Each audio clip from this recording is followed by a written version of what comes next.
The Texas sun beat down mercilessly on the Brennan Ranch, turning the dust into a shimmering haze that danced across the endless acres of weathered fencing and grazing land. Cole Brennan stood on the wraparound porch of his sprawling estate, a glass of bourbon in his calloused hand, watching the horizon with eyes that had forgotten how to find beauty in anything. At 42, he looked older, the lines carved deep around his mouth, the permanent furrow between his dark brows, the silver threading through his once jet-black hair. 3 years of isolation had turned the legendary Texas rancher into something harder than the limestone beneath his boots. "Mr. Brennan?" The voice came from behind him, hesitant and young.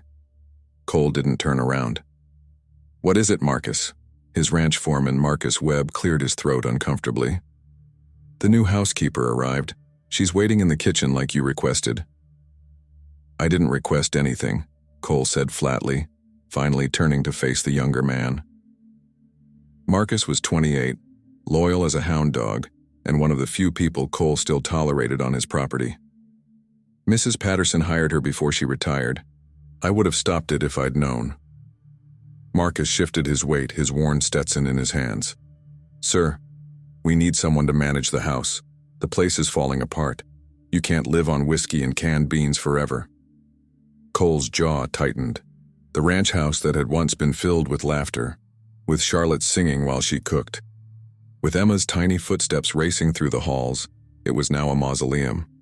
He'd closed off the entire second floor 3 years ago. Couldn't bear to walk past Emma's room with her stuffed animals still arranged on the bed, or the master bedroom where Charlotte's clothes still hung in the closet because he couldn't bring himself to pack them away. "Fine," Cole muttered, draining the bourbon. "Let's get this over with." He followed Marcus through the house, noting with detached awareness how dust covered the grand piano in the living room, how the family portraits on the walls had faded from sunlight streaming through unwashed windows. The kitchen, once the heart of the home, felt cold despite the afternoon heat. Dishes were piled in the sink. The tile floor was grimy. The whole place smelled of neglect and old coffee. Standing by the center island was a woman he'd never seen before. She was younger than he expected, maybe early 30s, with auburn hair pulled back in a practical ponytail. She wore simple jeans and a white button-down shirt, work boots that had actually seen work. But it was her eyes that caught him off guard for just a second. They were an unusual shade of green, sharp and observant, taking in everything about him in one quick assessment. Most people who met Cole Brennan these days saw only the wealth, the power, the legendary ranch that had been in his family for 4 generations. This woman seemed to be looking for something else entirely. "Mr. Brennan," she said, extending her hand with a confidence that surprised him. "I'm Sienna Hayes. Mrs. Patterson hired me to manage your household." Cole ignored her outstretched hand. Mrs. Patterson had no authority to hire anyone. She retired. Sienna lowered her hand slowly, unfazed. "She was concerned about you, sir. Said this house needed someone who wasn't afraid of hard work." "What this house needs," Cole said coldly, "is to be left alone, just like its owner." Marcus coughed awkwardly behind him, but Cole didn't care. He'd perfected the art of pushing people away, and he wasn't about to stop now, especially not for some woman with determined eyes who probably thought she could fix him with home-cooked meals and sympathy. "I'm not here to fix you, Mr. Brennan," Sienna said as if reading his thoughts. "I'm here to clean your house and make sure you don't die of food poisoning. Nothing more." The directness of it startled him. Most people tiptoed around him, treating him like a bomb that might explode at any moment. This woman looked at him like he was just a man who needed his kitchen cleaned. "You won't last a week," Cole said. "This isn't some cozy ranch where the owner makes small talk and asks about your day. I don't want conversation. I don't want company. I want silence and privacy. If you can't handle that, leave now and save us both the trouble." Sienna crossed her arms, and for a moment Cole thought she might actually walk out.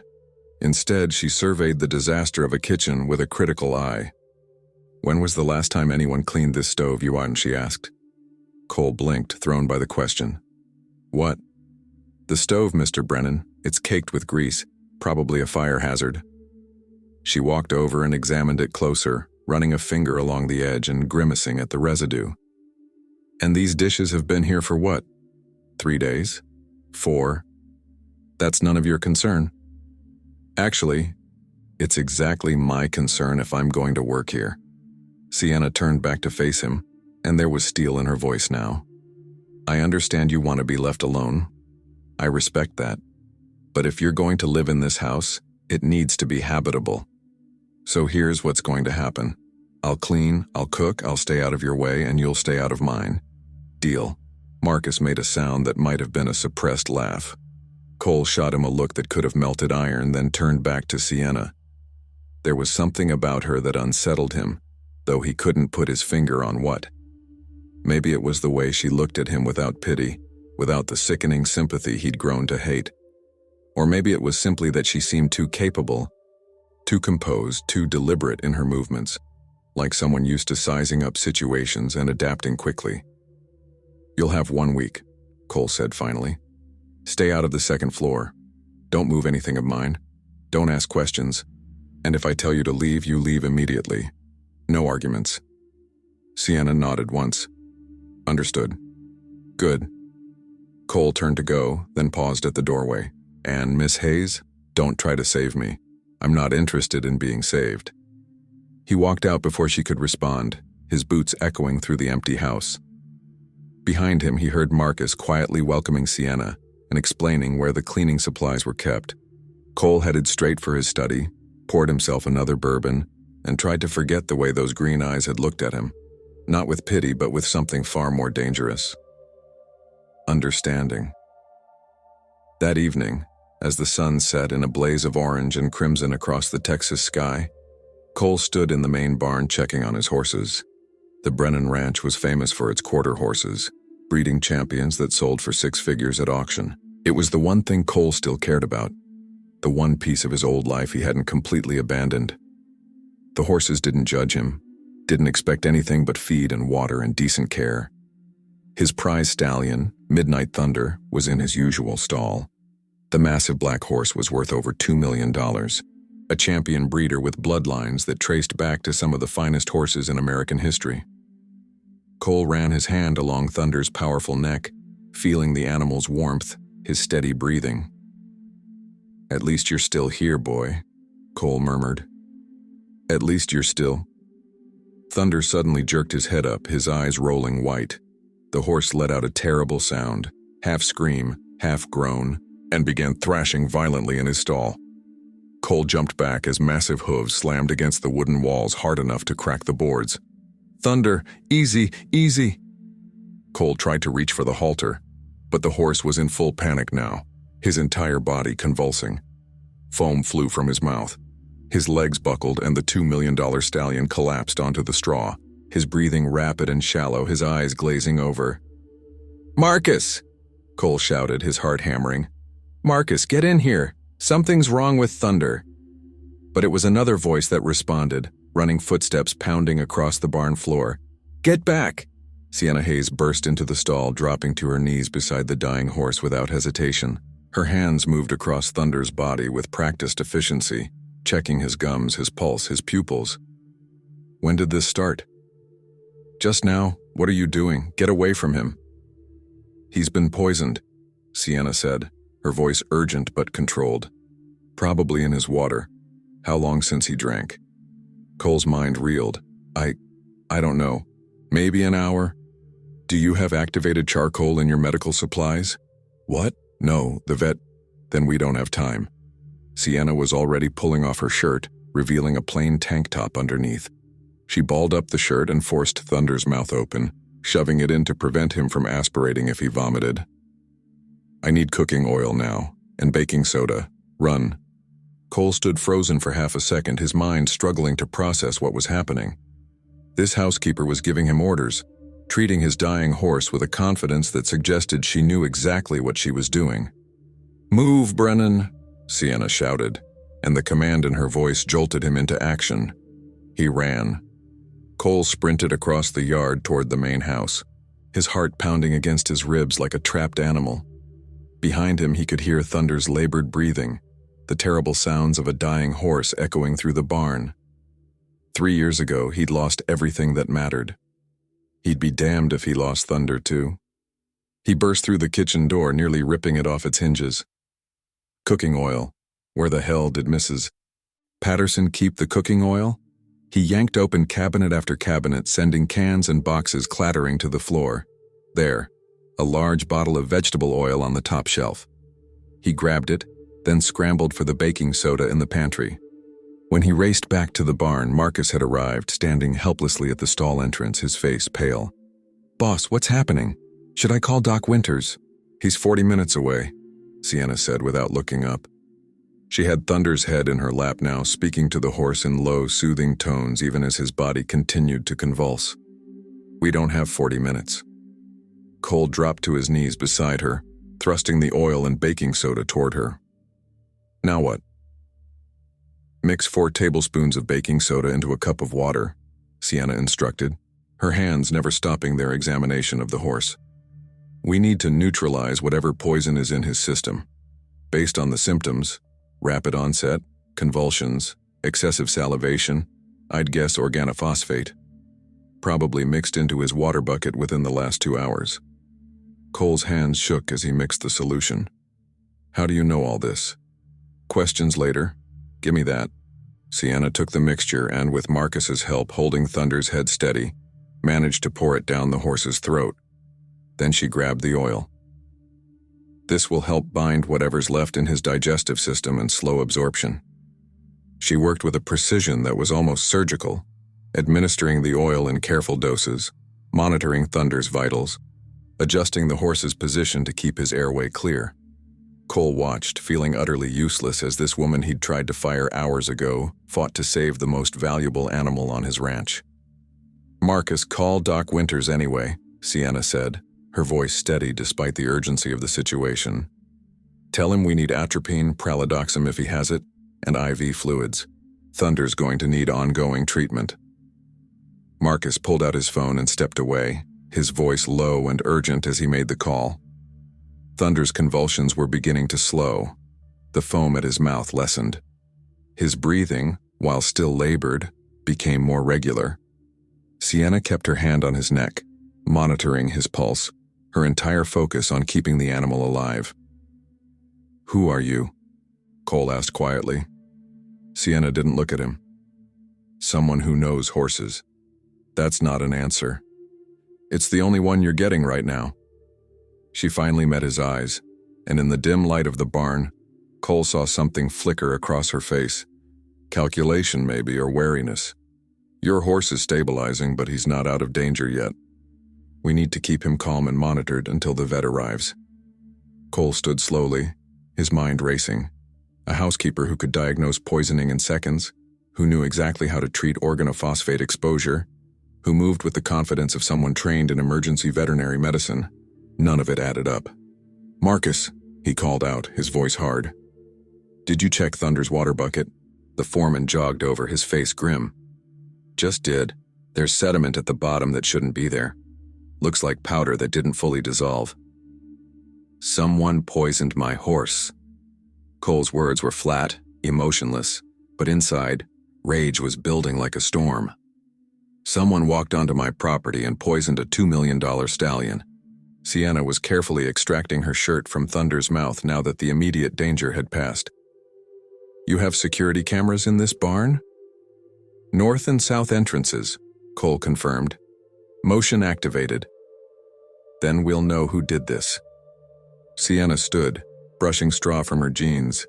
In her tank top, Cole could see she was more athletic than he'd initially noticed. Lean muscle in her arms and shoulders, the build of someone who did more than clean houses. "But Mr. Brennan, I need you to consider something. This wasn't random. Whoever did this knew exactly which horse to target and exactly when you'd be away from the barn." The implication hit him like a physical blow. "You're saying someone's been watching me?" "I'm saying someone knew your routine well enough to time this perfectly." Sienna's green eyes were sharp, analytical. "How many people have access to this property?" Cole's jaw clenched. "My ranch hands. There are 8 of them, including Marcus. They've all been with me for years. They're loyal." "Loyalty can be bought," Sienna said quietly. "Or coerced." Marcus returned, overhearing the last part. Boss, no one on this crew would hurt Thunder. We all know what that horse means to. He stopped abruptly, but the damage was done. What the horse means to you. Because everything else you loved is gone. Cole turned away, staring at Thunder's now stable form. The stallion's eyes were clearer, his breathing almost normal.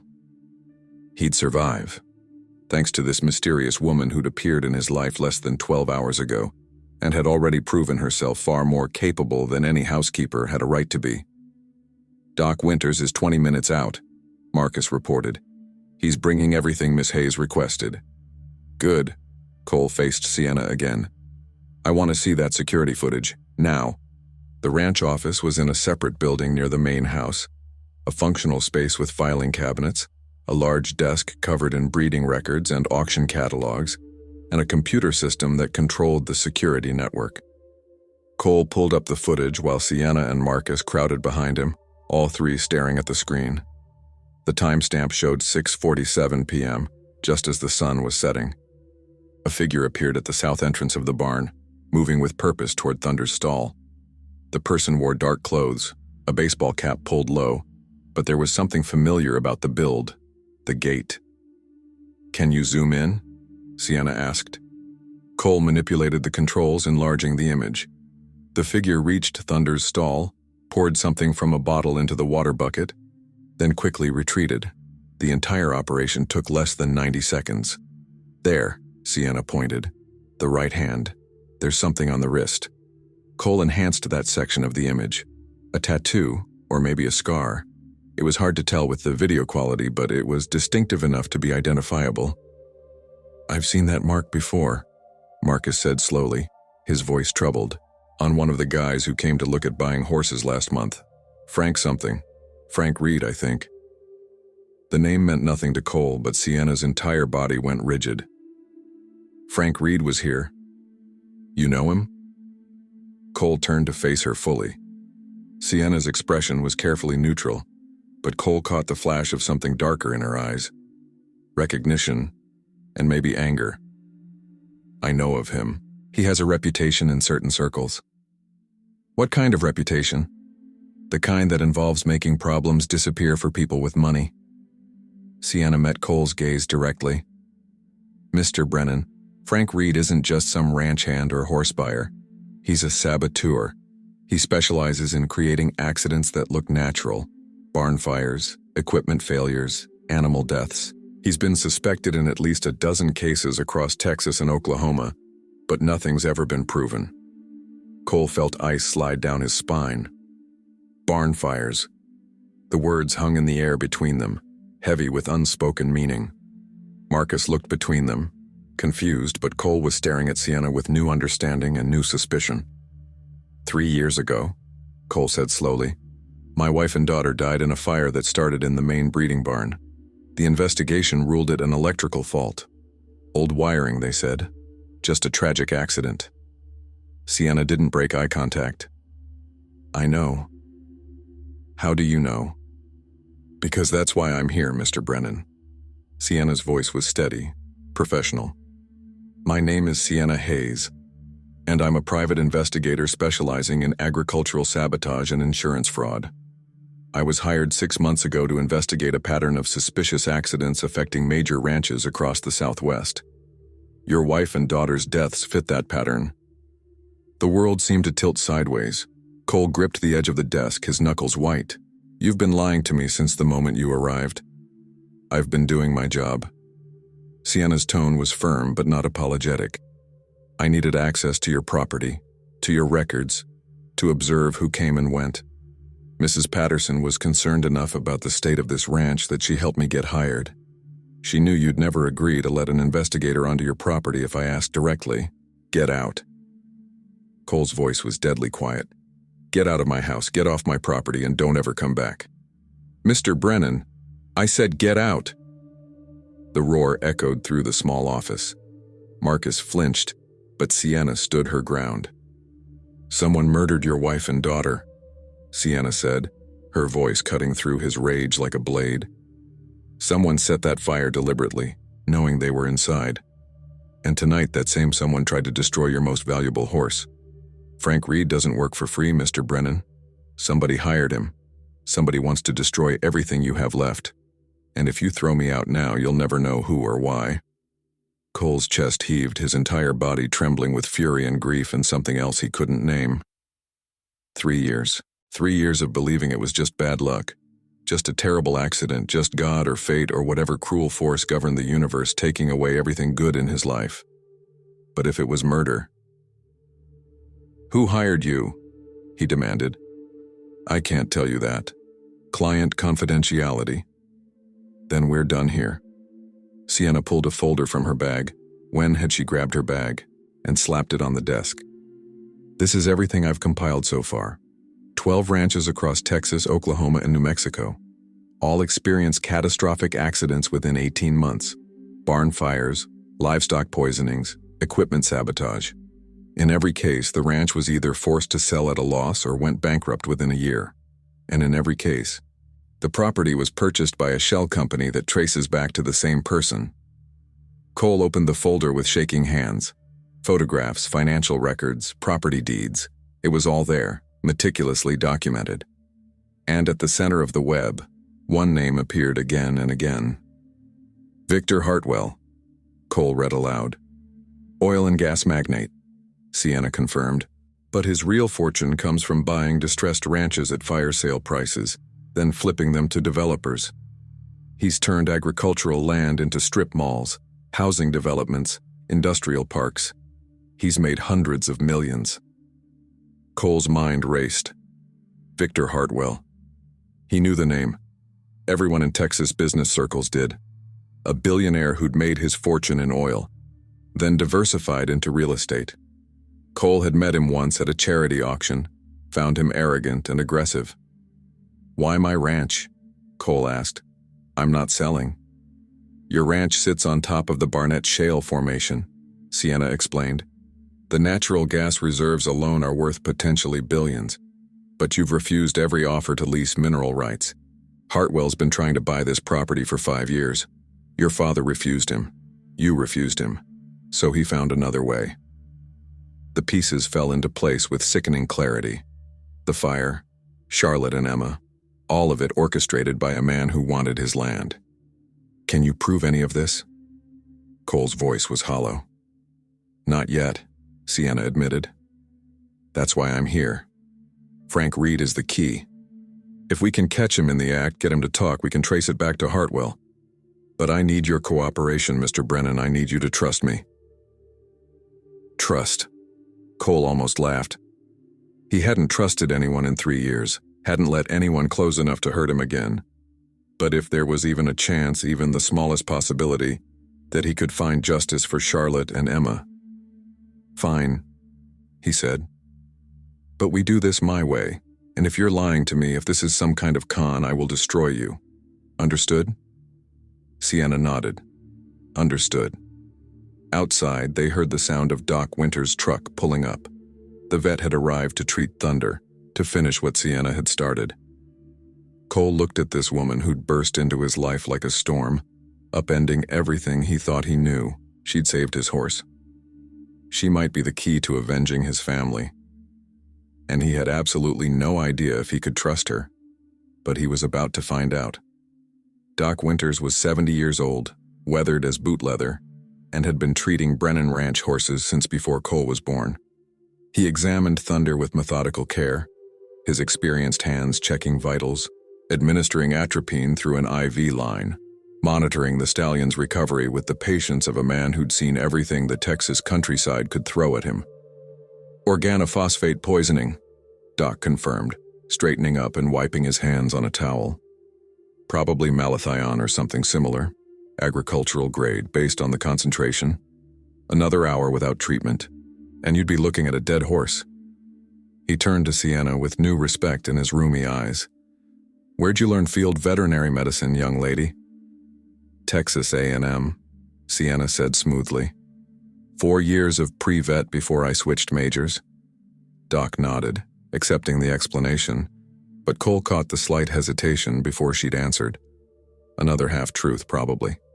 He was beginning to realize that everything about Sienna Hayes was carefully constructed, a layer of believable fiction over whatever the truth actually was.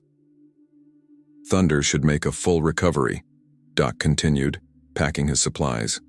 Keep him on fluids for the next 48 hours, monitor his neurological responses, and call me if anything changes. But Miss Hayes here did the hard part.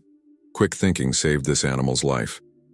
After Doc left, promising to return in the morning, Cole stood in the barn aisle staring at Thunder's stall.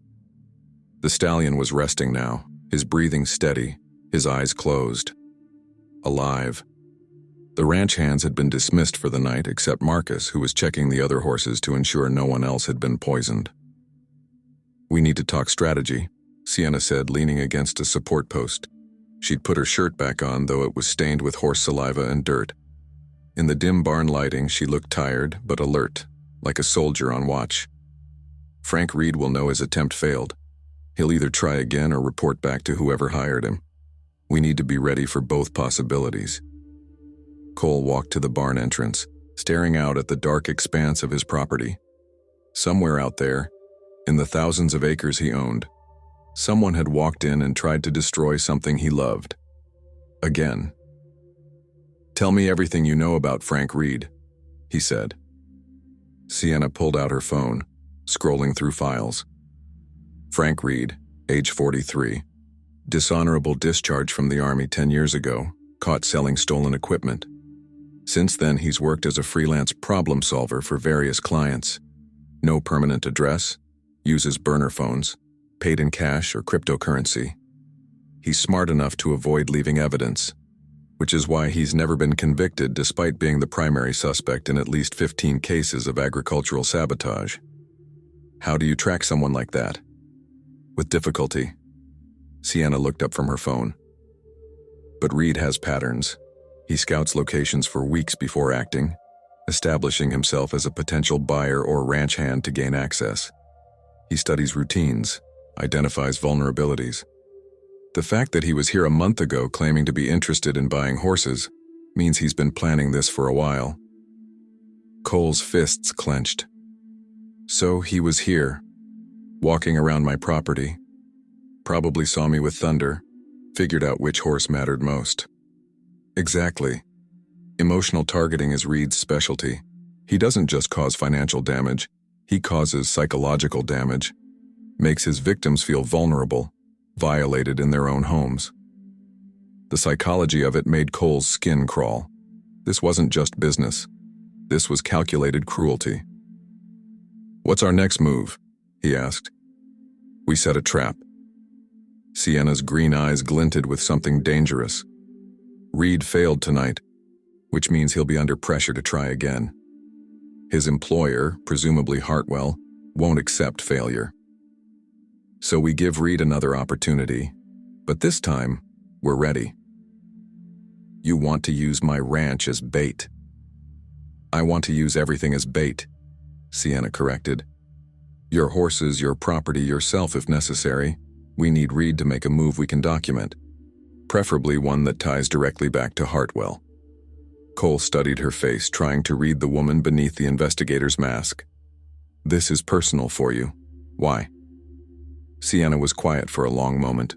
When she spoke, her voice was carefully controlled. 3 years ago, before your barn fire, there was another case. A ranch in Oklahoma, the Morrison Ranch. Family operation, 4th generation, breeding paint horses.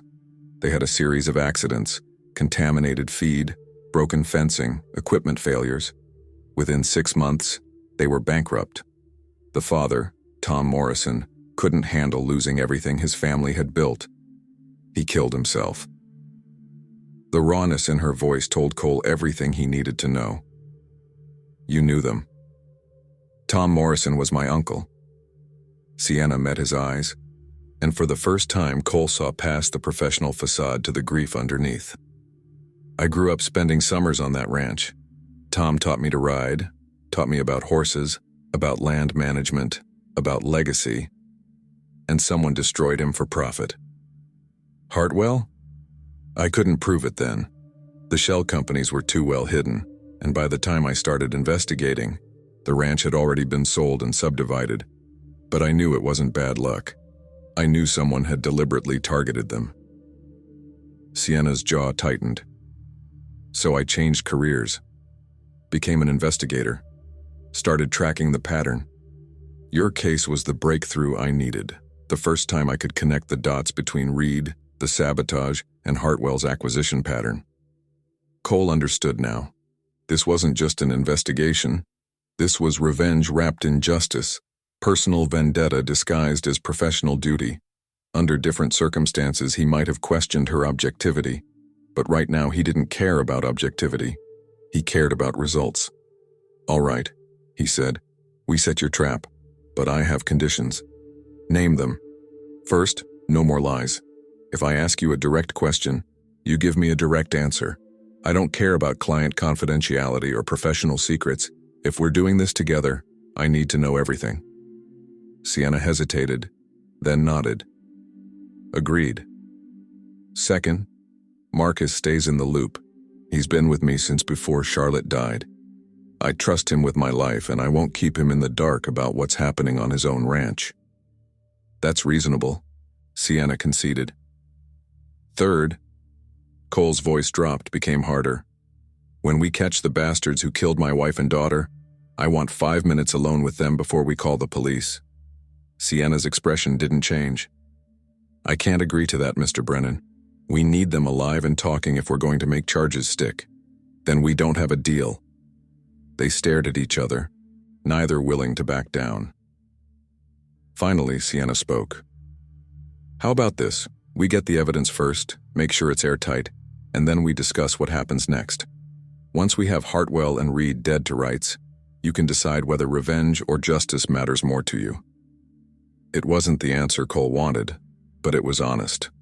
And honesty, he was learning, might be the most he could expect from Sienna Hayes. "Fine," he agreed. "Now tell me about this trap."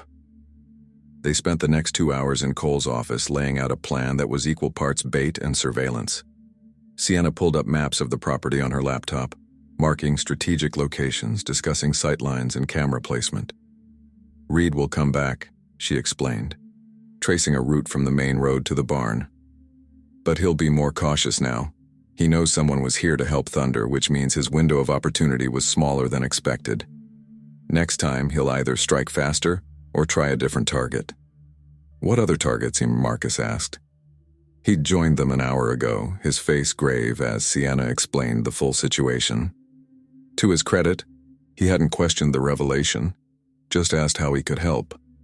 "Your breeding mares," Sienna suggested, "or the hay storage. A fire there would be catastrophic but wouldn't directly harm animals, which some saboteurs prefer. Or he could go after infrastructure, poison the well, damage generators, cut off access roads." Cole shook his head. "With 8 ranch hands living on the property, he can't move freely. Someone would see him." "Unless one of your ranch hands is helping him," Sienna said carefully. The implication hung heavy in the room. Marcus bristled immediately. "No way. These guys are solid. I've known most of them for years." "Frank Reed is very good at recruitment," Sienna countered. "He finds leverage, financial problems, family issues, legal troubles, and exploits it. All it takes is one person in the right place, and suddenly he has eyes and ears inside your operation." Cole felt sick. The idea that someone he employed, someone he fed and paid and trusted with his animals, might be betraying him. It was almost too much to process on top of everything else he'd learned tonight. "How do we find out?" he asked. "Background checks on all personnel," Sienna said. "Financial records, criminal history, recent life changes. I can have that done by tomorrow afternoon." "Do it." Cole stood, pacing to the window. Outside, the ranch was dark and quiet, the kind of peaceful Texas night that used to make him feel safe. Now every shadow felt like a threat. "What else?" "We upgrade security. More cameras, motion sensors, possibly even thermal imaging for the perimeter. And we need to restrict access. Anyone entering the property gets logged, no exceptions." Marcus was taking notes on his phone. "I can coordinate that. What about the horses? Should we move them to different locations, make them harder to target?" "No," Sienna said firmly. We need Reed to think he still has opportunities. If we change too much too fast, he'll know we're onto him and disappear. We have to make this look natural, like we're just tightening security after a scare, not setting up a comprehensive trap. Cole admired the tactical thinking, even as it made him deeply uncomfortable. They were gambling with his animals, his property, maybe even his life. "How long do we wait?" he asked. "Days, maybe a week. Reed will need time to regroup, get new instructions from Hartwell, plan his next move. In the meantime, we watch, we document, and we prepare. And if he doesn't come back?" Sienna's smile was cold. "Then we go to him." It was past midnight when they finally finished planning. Marcus headed back to his quarters, promising to start the security upgrades first thing in the morning. Cole walked Sienna to the main house, the summer night air still warm against their skin. "You can stay in the guest wing," Cole said gruffly. "Third door on the left, bathrooms across the hall." Sienna looked at him with surprise. "I thought you wanted me gone." "I did. I do." Cole rubbed his face, exhaustion finally catching up with him. "But you saved Thunder's life, and you might be the key to finding out who killed Charlotte and Emma. So yeah, you can stay. For now." "Thank you, Mr. Brennan." "Cole," he said. "If we're doing this, you might as well call me Cole." "Cole," Sienna repeated, testing the name. "And you can call me Sienna." They stood there in the darkness, two people bound together by grief and the need for answers. Neither quite sure if they were allies or just using each other. "Can I ask you something?" Cole said. "Go ahead." "When you saved Thunder tonight, that wasn't just training. You've done that before." Sienna nodded slowly. "My Uncle Tom had a horse get into some bad feed once. I was there when it happened, watched him treat it. Later, after he died, I took formal veterinary courses. Thought maybe if I understood the science behind the sabotage, I could find the patterns others missed. Did it work? I found you, didn't I?" Sienna's expression softened slightly. "Get some sleep, Cole. Tomorrow we start fighting back." She disappeared into the house, leaving Cole alone on the porch with his thoughts, his grief, and a dangerous new feeling he hadn't experienced in 3 years. Hope. Cole didn't sleep. He sat in his study with the lights off, a glass of bourbon untouched on the desk, staring at the framed photograph he kept in the bottom drawer, the one he only looked at when the pain became unbearable. Charlotte and Emma at Emma's 5th birthday party, just 2 weeks before the fire. Charlotte's blonde hair catching the sunlight, her smile radiant. Emma with frosting on her nose, laughing at something her mother had said. Both of them so alive, so full of future. He'd taken that photo himself, had printed it, framed it, then hidden it away because looking at it felt like drowning. But tonight, with Sienna's words echoing in his mind, "Someone murdered your wife and daughter," he needed to see their faces. Needed to remember why he was about to walk into whatever hell was coming. "I'm going to find who did this to you," he whispered to the photograph. "I promise." The sun rose over the Brennan Ranch at 6:14 a.m., painting the sky in shades of pink and gold that Charlotte would have loved. Cole was already in the barn checking on Thunder. The stallion was standing, his eyes bright, nuzzling Cole's hand when he approached. Doc Winter's treatment had worked. Thunder would survive. "Hey, boy," Cole murmured, stroking the horse's neck. "You're a fighter, aren't you? Just like your old man." "He looks good." Cole turned to find Sienna entering the barn, dressed in fresh jeans and a dark blue shirt, her hair still damp from a shower. She looked more rested than he felt, though there were shadows under her eyes that suggested she hadn't slept much either. "Doc's coming back at 9 to check on him," Cole said. "But yeah, he's doing better." Sienna approached the stall cautiously, letting Thunder sniff her hand before she touched him. "He's a beautiful animal. I can see why he means so much to you." "Charlotte picked him out," Cole said, the words surprising him. He rarely talked about Charlotte anymore, had trained himself to keep her memory locked away where it couldn't hurt him. "She had an eye for horses, better than mine, honestly. Saw something special in Thunder when he was just a yearling. Said he had heart. She was right." They stood there in comfortable silence, both watching the stallion. It felt strange to Cole, this ease with another person. For 3 years, every interaction had been transactional, superficial. But something about Sienna, maybe the shared purpose, maybe the mutual grief, made talking feel less dangerous. Background checks came back, Sienna said, breaking the moment. She pulled out her phone, scrolling through data. All your ranch hands are clean. No major debts, no criminal records beyond a few traffic violations. Marcus Webb is exactly who he appears to be. Loyal, competent, been with you for 8 years. No red flags anywhere. Cole felt relief wash through him. So no inside man. Not among your current employees, Sienna qualified. But Reed could have other ways of monitoring the property. Hidden cameras, drones, even just good old-fashioned reconnaissance. We need to assume he knows more than we'd like. What about Hartwell? Any movement on his end? That's where things get interesting. Sienna's expression turned grim. Victor Hartwell was in Dallas yesterday for a charity gala. Very public, very visible, with about 200 witnesses. Perfect alibi if anything happened here. Smart. Very. Hartwell doesn't get his hands dirty. He has layers of insulation between himself and people like Reed. That's why he's never been caught. Sienna pocketed her phone.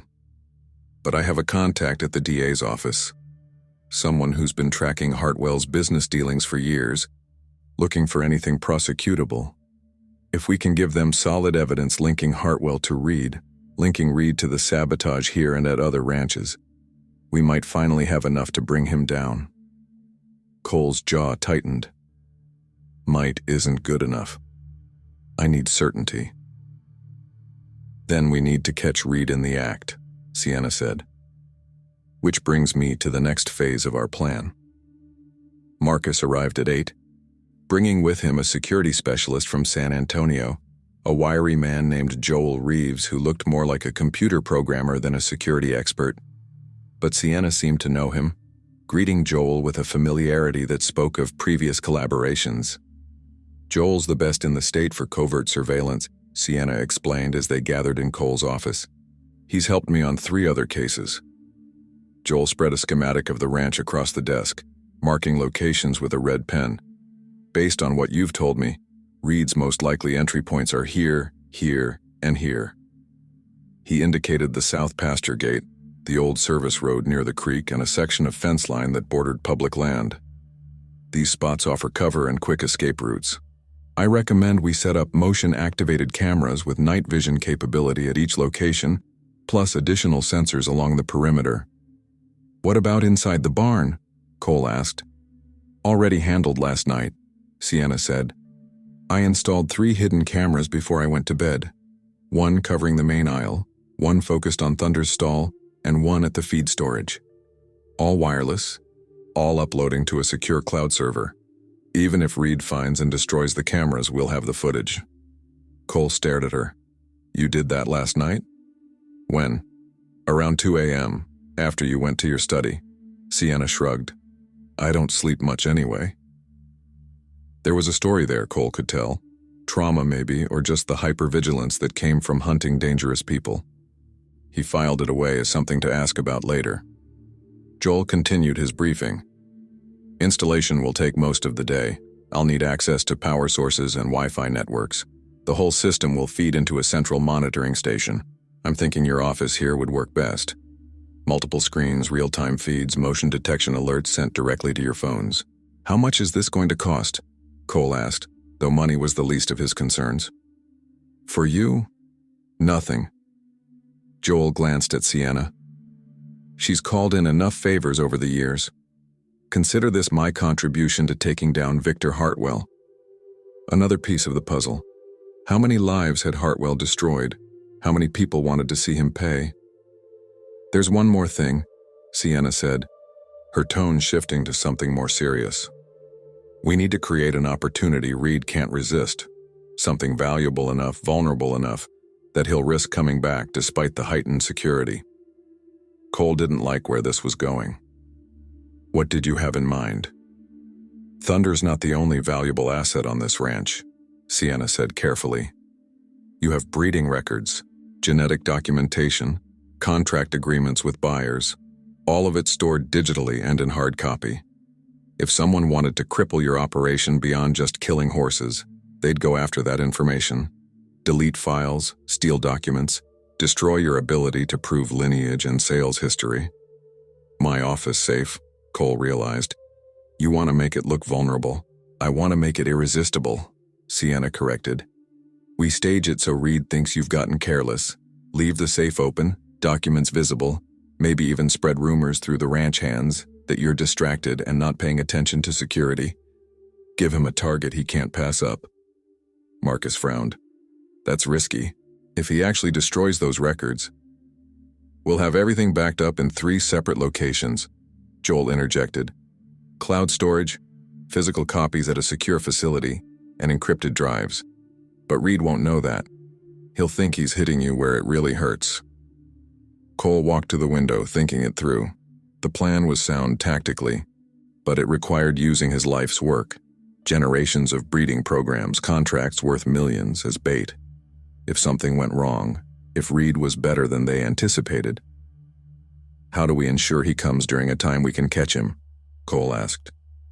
We control the timing, Sienna said. Tomorrow night you have that auction at the Fort Worth stockyards, the one you've attended every year, rain or shine. It's public knowledge. Reed will know you'll be gone for hours, probably most of the evening. We make sure the ranch looks minimally staffed, make sure the office looks accessible, and then we wait. I'm not actually going to the auction, Cole stated. You have to, Sienna insisted. Reed might be watching. If you break pattern, he'll know something's wrong. You attend the auction like always, but you leave early. Say you're not feeling well, had too much to drink, whatever. By the time you get back here, we'll be in position. The thought of leaving his ranch, of being hours away while someone tried to destroy what little he had left, made Cole's chest tighten. But the logic was sound. This was chess, not warfare. Sometimes you had to sacrifice position to win the game. Fine, he agreed. But I want backup. Real backup. Not just us sitting here watching cameras. Already arranged, Sienna said. I have 2 former police officers who've worked with me before. They'll be stationed on the property, armed and ready to move the moment Reed shows up. We're not taking chances. Joel began packing up his equipment. I'll start installations immediately. By tonight, this place will be locked down tighter than Fort Knox. Reed won't be able to sneeze without us knowing. As Joel headed out, Marcus lingered. Boss, are you sure about this? Feels like we're poking a hornet's nest. The nest is already poked, Cole said flatly. Has been for 3 years. We're just finally fighting back. Marcus nodded slowly, then followed Joel out to begin the security upgrades. Alone with Sienna again, Cole felt the weight of everything pressing down on him. Tell me something, he said. When this is over, when we have Reed, when we have evidence against Hartwell, what happens to you? Sienna looked surprised by the question. What do you mean? I mean, is this it? You solve the case, get your revenge for your uncle, and then disappear? Move on to the next investigation? I don't know, Sienna admitted. I haven't thought that far ahead. Maybe you should. Cole held her gaze. Because if we survive this, if we actually take down the people who've been terrorizing ranchers across the Southwest, that's going to make news, big news, which means you won't be able to work undercover anymore. Your face will be everywhere. The realization seemed to hit Sienna like a physical blow.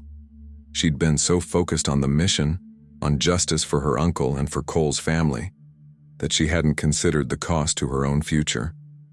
I'll figure it out, she said, but her voice lacked conviction. You'll have a job here if you want it, Cole heard himself say.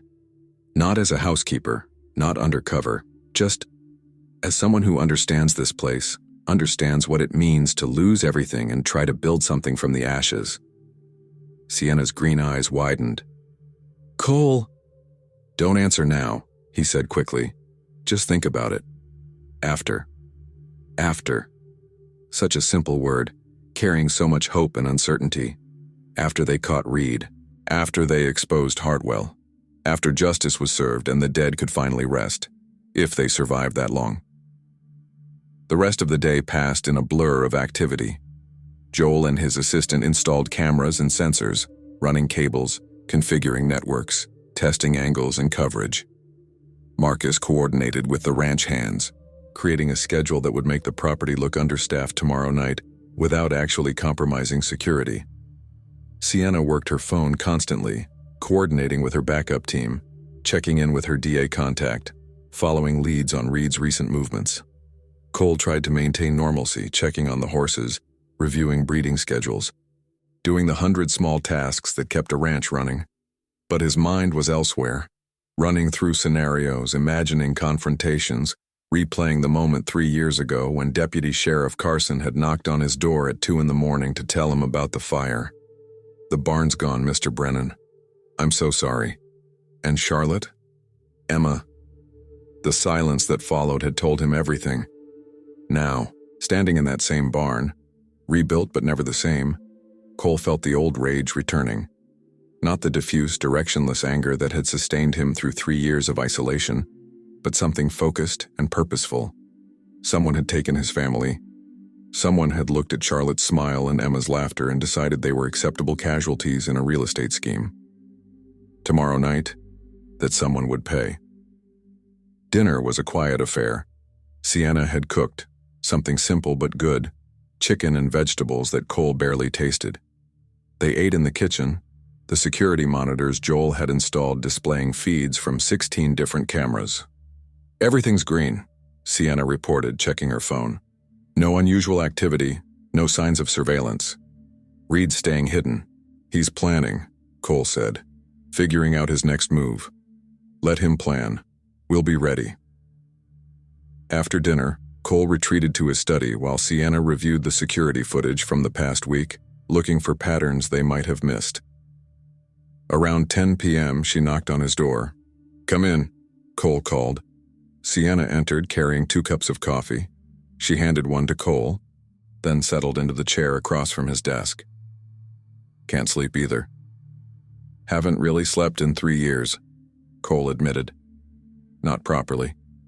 Keep having the same dream. I'm running toward the barn, but I can never get there fast enough. Just keep running and running while it burns."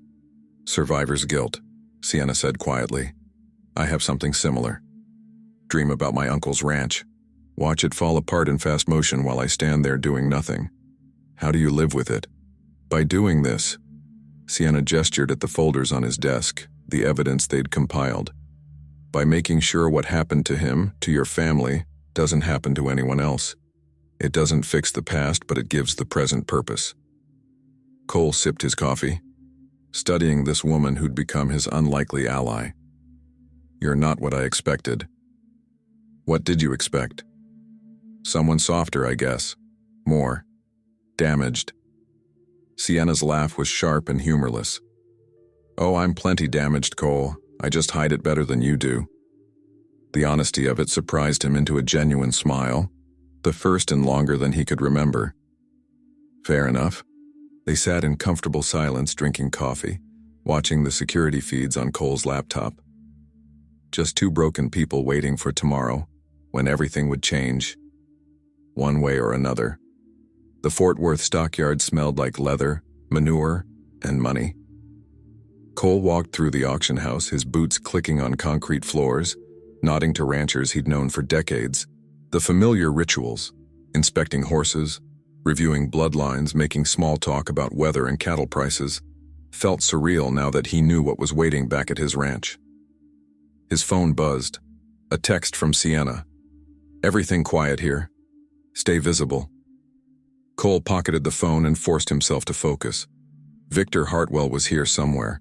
Sienna had confirmed it an hour ago. The billionaire was in a private box overlooking the auction floor, entertaining potential investors. Cole could feel eyes on him, tracking his movements.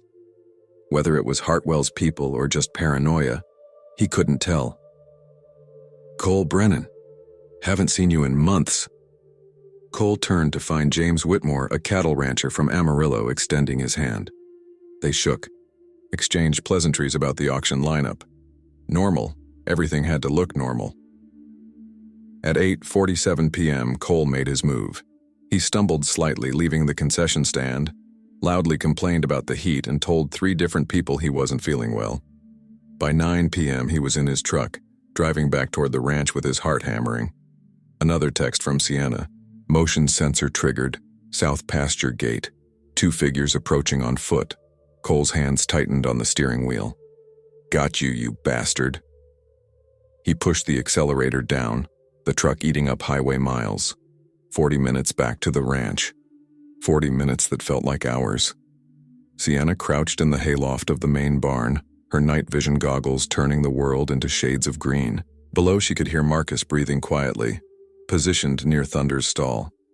Joel's backup team, Sarah Chen and Mike Rodriguez, both former Houston PD, were stationed in the office building, watching the feeds, ready to move. Through the goggles, Sienna watched 2 figures cross the south pasture. One moved with the confidence of someone who'd done this before. That would be Frank Reed. The other was bulkier, hesitant. A hired hand, probably. Reed never worked alone when he could avoid it. Her radio crackled softly. Joel's voice. They're heading for the office. Stay in position.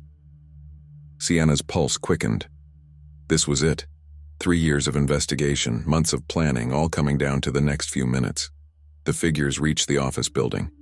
Reed produced lockpicks, had the door open in less than 30 seconds. They disappeared inside. Got them on internal cameras, Joel reported.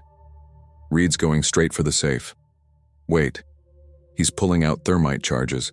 He's not stealing the documents. He's planning to destroy everything. Thermite. Military-grade incendiary. That would turn the entire office into an inferno, destroy every record, every piece of evidence. Reed wasn't just sabotaging, he was erasing Cole's entire operation. Move in, Sienna ordered. Now. She was already climbing down from the loft, Marcus right behind her. They sprinted across the yard as Sarah and Mike burst from their hiding spots. The office door stood open, orange light beginning to flicker from inside. Reed had lit the charges. FBI, hands up, Sarah shouted, though none of them were actually FBI. The bluff worked. Reed's accomplice froze, hands rising, but Reed himself grabbed a crowbar and swung at Mike, connecting with his shoulder. Mike went down hard. Sienna tackled Reed from behind, both of them crashing into the desk. The thermite charges hissed and sparked, seconds from ignition. Marcus grabbed the fire extinguisher, spraying foam over the devices, but the chemical reaction had already started. Get out, Sienna yelled, dragging Reed toward the door. The whole building's going to go up. They made it outside just as the thermite erupted. White-hot flames consuming the desk, the floor, everything within reach. The backup files were safe, stored elsewhere, just as planned. But watching the office burn felt like reliving Charlotte and Emma's death all over again. Reed struggled in Sienna's grip, surprisingly strong for a man in his 40s. You don't know what you're doing, he snarled. You have no idea who you're messing with. Victor Hartwell, Sienna said coldly, zip-tying his wrists. We know everything, Frank. Every ranch you've hit, every fire you've set, every animal you've killed, it's over. Reed's face went pale in the firelight. I want a lawyer. You'll get one, Marcus said, his voice shaking with rage. Right after we call the sheriff and the fire department and everyone else who's going to want a piece of you. Headlights swept across the property. Cole's truck skidded to a stop and he jumped out, taking in the burning office, the captured saboteurs. Sienna standing there with soot on her face but triumph in her eyes. We got him, she said simply. Cole walked past Reed without a glance, straight to Sienna. For a moment she thought he might hug her. Instead he just nodded, his eyes saying everything words couldn't. Behind them the office collapsed in a shower of sparks, taking 3 years of paperwork with it. But the real records, the ones that mattered, were safe. And Frank Reed was in custody. Now came the hard part, making him talk. The Brennan Ranch had never seen so many law enforcement vehicles. Sheriff's Department, fire investigators, Texas Rangers. Even an FBI agent who'd driven down from Dallas after Sienna made some calls. Dawn broke over the property in shades of orange and gold, illuminating the charred remains of the office building and the two men sitting in separate patrol cars, their futures measured in decades behind bars. Cole stood on his porch, exhausted but unable to rest, watching the controlled chaos with Marcus beside him. Inside the main house, Sienna was giving her statement to a ranger named Patricia Kovach, laying out 3 years of evidence connecting dots that spanned 5 states and dozens of victims. "Boss," Marcus said quietly, "what happens now?" Cole took a long drink of coffee, his 3rd cup since midnight. "Now we see if the system works, if Reed talks, if the evidence holds up, if Hartwell finally pays for what he's done, and if he doesn't, then we find another way." Sheriff Tom Brennan, no relation, though they'd joked about it for years, approached the porch, his weathered face grim. "Cole, we need to talk about the barn fire, the one from 3 years ago." Cole's entire body went rigid. "What about it?" "Fire investigator just finished preliminary review of the evidence Miss Hayes provided. The electrical fault that supposedly caused it wasn't a fault at all. Someone tampered with the wiring, made it look like an accident. We're reopening the case as a double homicide." The words hit Cole like a physical blow. Double homicide. Charlotte and Emma. Murdered. He'd known it intellectually since Sienna told him, but hearing it officially, hearing it from law enforcement, made it devastatingly real. "Frank Reed's already lawyered up," Sheriff Brennan continued, "but his accomplice, guy named Danny Voss, is singing like a canary. Says Reed's been working for Victor Hartwell for 5 years. Says the barn fire was specifically ordered by Hartwell to pressure you into selling. Voss wasn't involved in that one, but he knows details. Enough to corroborate Miss Hayes' investigation." Marcus let out a breath. "Jesus Christ." "We've got Texas Rangers heading to Hartwell's Dallas office right now with a warrant," the sheriff said. "His lawyers are already mobilizing, but between Reed's pattern of behavior, Voss's testimony, and the documentation Miss Hayes compiled, we've got a solid case. Not just for your family, Cole, but for at least 8 other incidents across the Southwest."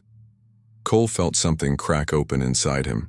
3 years of grief and rage and helplessness, finally finding an outlet. Will it stick, or will Hartwell's money make this disappear?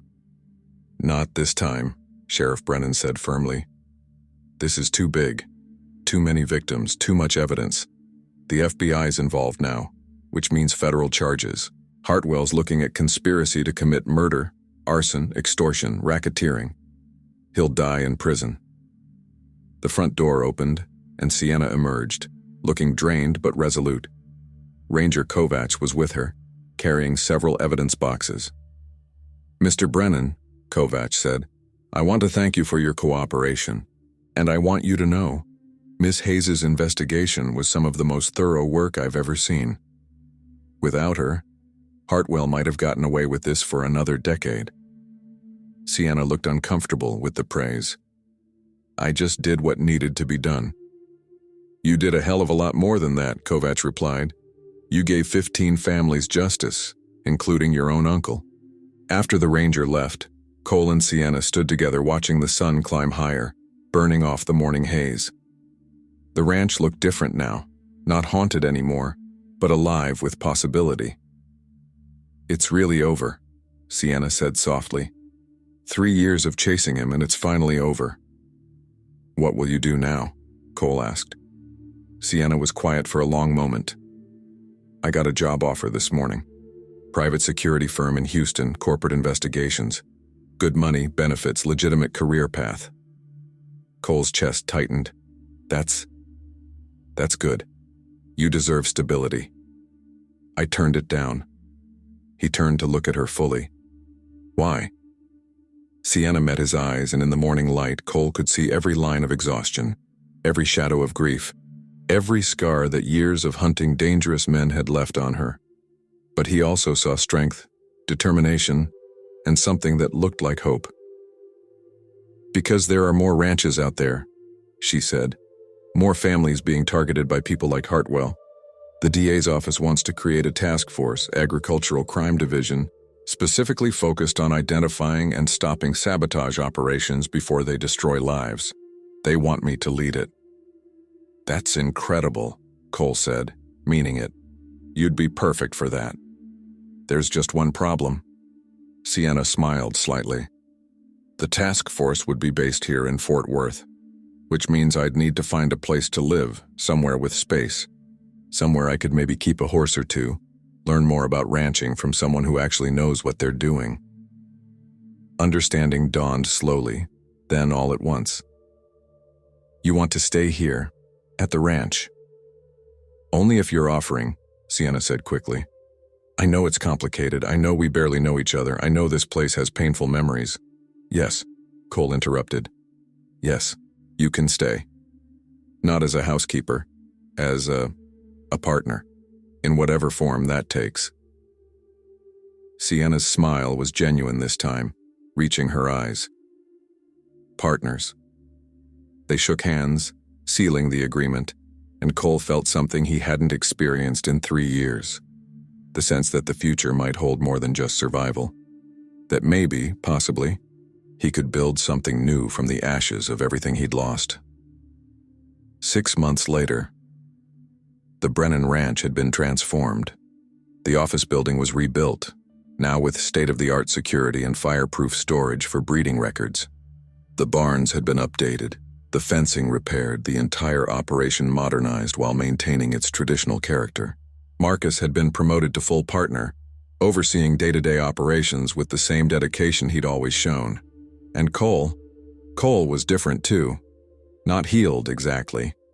Charlotte and Emma's absence was a wound that would never fully close. But he'd learned to carry the grief differently, to honor their memory by living rather than merely existing. The trial had been extensive. Victor Hartwell fought every charge, hired the best lawyers money could buy, but the evidence was overwhelming. Frank Reed, facing life in prison, had eventually cooperated, providing detailed testimony about years of sabotage operations. In the end, Hartwell was convicted on 14 counts of murder, conspiracy, arson, and racketeering. The judge gave him 6 consecutive life sentences. Cole had attended every day of the trial, sitting in the gallery with Sienna beside him. When the verdict was read, he didn't feel triumph or satisfaction. He felt tired and ready to go home. Now, on a warm autumn evening, Cole stood in the rebuilt barn watching Thunder with his newest foal, a stunning colt that Marcus insisted should be named Phoenix. Sienna was there too, having just returned from a consultation with the Agricultural Crime Task Force. She'd helped prevent 2 sabotage operations in the past 6 months, saving ranches that might have otherwise been destroyed. "The Morrison family wants to meet you," Sienna said, leaning against the stall door. "Tom's brother, his kids. They want to thank you for helping bring down Hartwell." "I didn't do anything," Cole said. "You did all the work. We did it together." Sienna moved closer, her shoulder brushing his.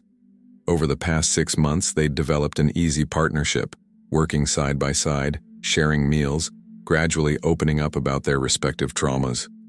Nothing romantic, not yet, but something deeper than friendship. A shared understanding that only people who'd walked through fire together could achieve. "Thunder's getting old," Cole observed, watching the stallion nuzzle his foal. "Another few years and he'll be retired." "You thinking about succession planning?" "I'm thinking about legacy." Cole turned to face her. "Charlotte and Emma should have had a future here, should have seen Thunder's foals grow up, should have learned to run this place themselves. Since they can't, maybe we build something that honors what they would have wanted.